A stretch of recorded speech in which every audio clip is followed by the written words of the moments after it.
Halo teman-teman Westek, dalam proses fabrikasi mesin industri maupun fabrikasi spare part, kualitas, detail, dan tingkat kepresisian sangat diutamakan.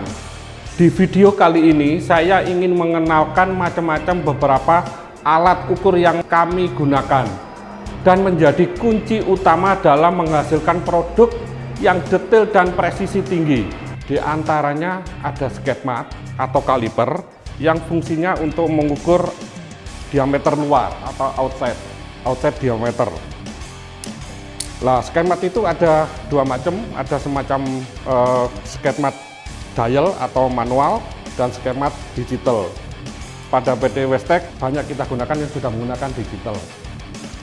Kemudian kita ada yang namanya hole test, yaitu alat ukur yang untuk mengukur diameter dalam atau inset diameter.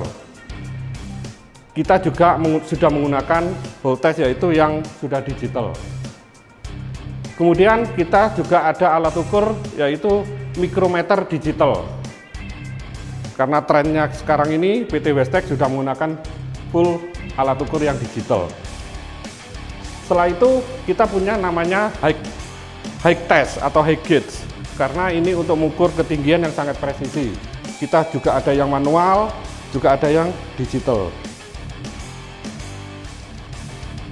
Itulah beragam fasilitas alat ukur yang selalu kami gunakan dalam menghasilkan fabrikasi komponen mesin atau spare part yang berkualitas berpresisi tinggi.